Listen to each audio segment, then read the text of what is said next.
Everyone and welcome back to my channel. আজকে আমরা এই ডিজাইনটা করে দেখব। কোনো ডিজাইন শুরু করার আগে প্রথমে যেটা দেখতে হবে সেটা হচ্ছে সেটা কীভাবে ড্র করতে হবে বা কোথা থেকে শুরু করতে হবে। এখানে আমাদের এই ডিজাইনে যদি আমি এখানে তাকাই তাহলে এখানে একটা স্টিফনার আছে, দুটো থ্রু হোল আছে, এখানে দুটো ফিলেট আছে আর দুটো বড় বড় সার্কেলও আছে। তো এগুলো হচ্ছে আমার মেইন ডিজাইন আর এইটা হচ্ছে মেইন বডি। এই বডিটা যদি আমি চিন্তা করি তাহলে এখানে তিনটা রেক্ট্যাঙ্গেল চিন্তা করা যেতে পারে। যদি আমি ডিমেনশনের দিকে তাকাই তাহলে ফার্স্ট যে রেক্ট্যাঙ্গেল এইটুকু সেটা হবে হচ্ছে 40/10, এখানটা উইথটা হচ্ছে 10, সো আমার প্রথম রেক্ট্যাঙ্গেলটা হবে 40/10। তারপরে এখানে একটা ভার্টিক্যাল রেক্ট্যাঙ্গেল যদি কল্পনা করি তাহলে সেটা হবে 45/10। আর সবচেয়ে বড় যে এই যে রেক্ট্যাঙ্গেলটা সেটা হচ্ছে দেওয়া আছে 175, সেটা হচ্ছে এই মাথা থেকে। তো আমি অলরেডি 40 এঁকে ফেলেছি, সো আমি যেটা করব সেটা হচ্ছে 175 মাইনাস 40 প্লাস হচ্ছে কি আমার এখানে 10 উইথের একটা অলরেডি রেক্ট্যাঙ্গেল আছে, সো আমি সেখান থেকে আরও -10 দিব। So 175 minus 40 minus 10 is 125। তো আমি এখন আপাতত আমি এঁকে দেখাই তাহলে ব্যাপারটা বুঝতে সুবিধা হবে। আমরা প্রথমে একটা প্লেন নিব।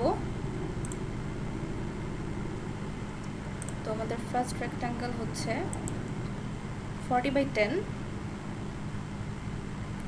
হাইট হচ্ছে 10 আর উইথ হচ্ছে 40।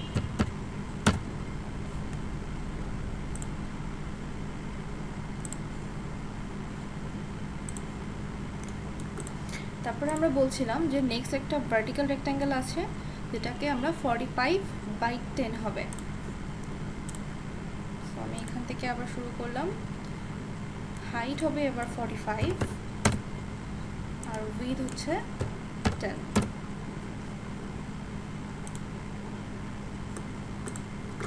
আর এখানে যে থার্ড রেক্ট্যাঙ্গেলটা আছে 175 মাইনাস 40 মাইনাস 10।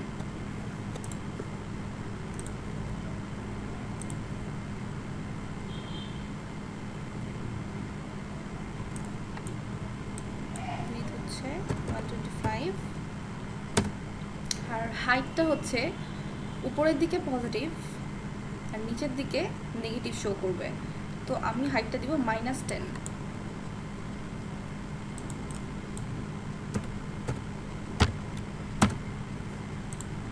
এখন যে এক্সট্রা লাইনগুলো আছে এগুলো আমি ট্রিম করে দিব।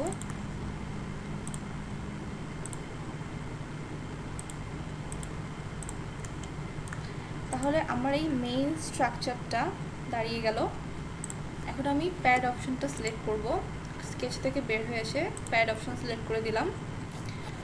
তো আমার এখানে স্কেচটা সিলেক্টেডই আছে, আমি এখানে লেন্থটা দিয়ে দেবো। এটার লেন্থ হচ্ছে এই উইথটা হচ্ছে এই যে আমার যে বড় সার্কেলটা, এই সার্কেলটার ডায়ামিটার, এই সার্কেলটার ডায়ামিটার হচ্ছে 80।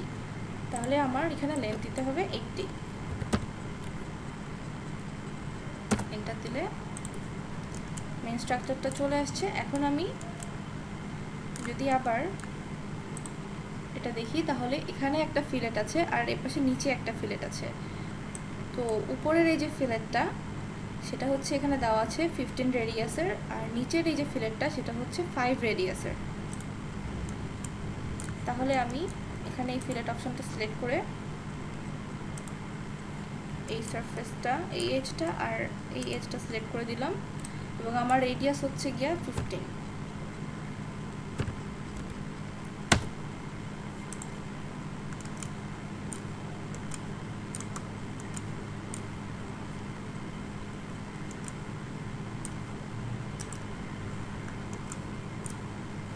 আর এখানে এই এজটা এবং নিচের এই এজটা এটা হবে হচ্ছে 5 ইঞ্চ।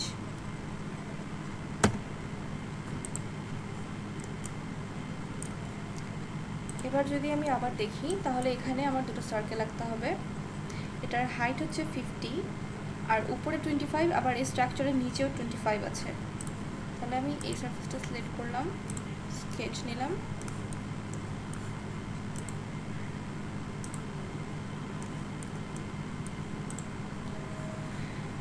এখন আমি এই 3D প্রজেকশনটা অন করে দিলাম। 3D প্রজেকশন অন করে আমি যে সারফেসটা সিলেক্ট করেছি সেটার উপর এই অবজেক্টের একটা এজের প্রজেকশন নিলাম।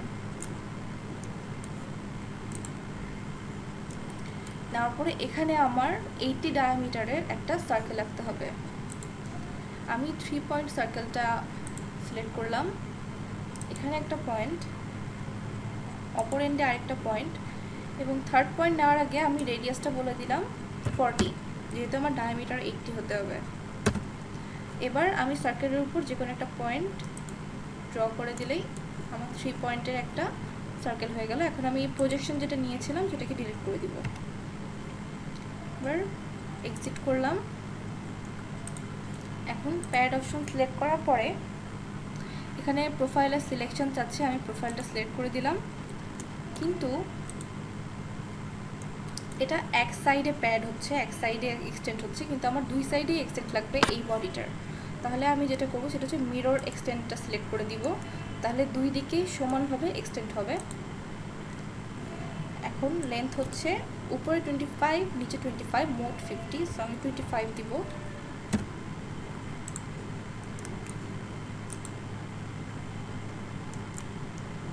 হয়ে গেল। এবার এখানে আমার একটা থ্রু হোল আছে যার ডায়ামিটার হচ্ছে 40। আমি এখানে একটা সার্কেল এঁকে করতে পারি, অথবা যেটা সরাসরি করা যায় সেটা হচ্ছে এখানে যে হোল অপশনটা আছে সেটা ইউজ করা যেতে পারে। আমি এই সারফেসটা সিলেক্ট করে হোল সিলেক্ট করলাম। এখানে আমার ব্লাইন্ড অপশনটা সিলেক্টেড আছে, আমি যদি আপ টু লাস্ট দিই এবং ডায়ামিটার যদি বলে দিই 40 ইঞ্চ এবং ওকে সিলেক্ট করলে এখানে একটা থ্রু হোল চলে আসলো।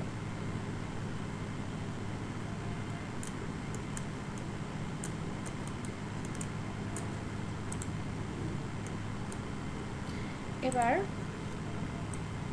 আমার এখানে একটা স্টিফনার আছে। স্টিফনারটা অ্যাকচুয়ালি এখানে যে 80 ইঞ্চ এর উইথটা তার মাঝ বরাবর আছে, তো আমি যদি এটা আঁকতে হয় তাহলে এর মাঝ বরাবর এই 80 ইঞ্চের মাঝ বরাবর একটা প্লেন নিতে হবে এবং সেই প্লেনে আমি স্টিফনারটা আঁকবো। তাহলে দেখি সেটা কী করে করা যায়।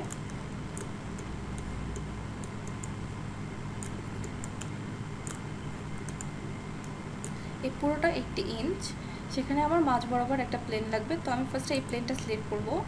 তারপরে নতুন একটা প্লেন নেওয়ার জন্য এখানে এই প্লেন অপশনটা সিলেক্ট করব। এখানে অফসেট ফ্রম প্লেন দেওয়া আছে প্লেন টাইপে, আমি ওটাই রাখবো। এবং তারপরে অফসেট হচ্ছে গিয়ে আমার এটা 80 ইঞ্চের হাফ হবে, সো 40 ইঞ্চ।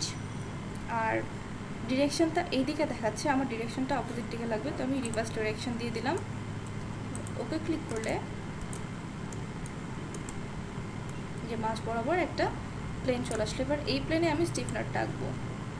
প্লেনটা সিলেক্ট করে স্কেচ দিলাম। স্টিফনার আঁকতে গেলে স্টিফনারটা যদি আমি খেয়াল করি তাহলে এই উপরের পয়েন্ট থেকে এই নিচের এই পয়েন্ট পর্যন্ত আছে, তাহলে আমি আবার 3D প্রজেকশন নিচ্ছি। এবার একটা লাইন আঁকবো উপরের এই পয়েন্ট থেকে নিচের এই পয়েন্ট পর্যন্ত, তারপর প্রজেকশনগুলো ডিলিট করে দিব।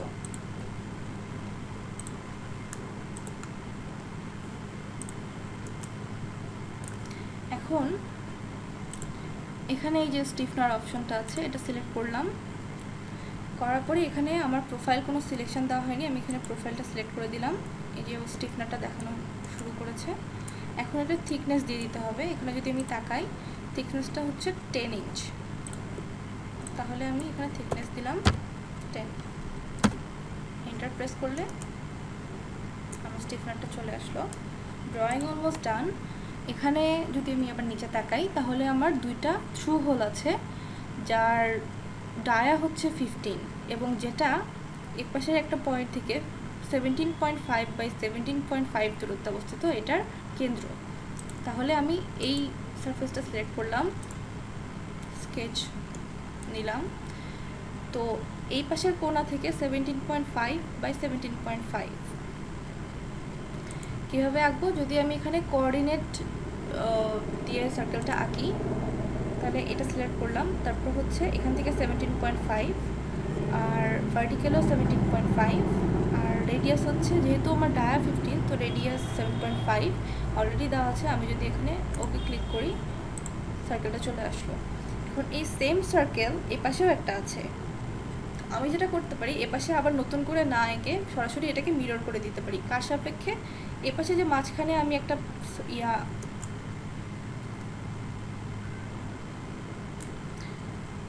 মাঝখানে যে আমি একটা প্লেন আঁকছিলাম, সেই প্লেনের সাপেক্ষে আমি এটাকে মিরর করে দিব। মিরর অপশনটা সিলেক্ট করলাম, অবজেক্টটা সিলেক্ট করলাম, প্লেনটা সিলেক্ট করে দিলে মিরর হয়ে গেল। এক্সিট করলাম। এবার পকেট অপশনটা সিলেক্ট করলাম এবং অবজেক্টটাকে সিলেক্ট করে দিলেই দুটো থ্রু হোল হয়ে গেল।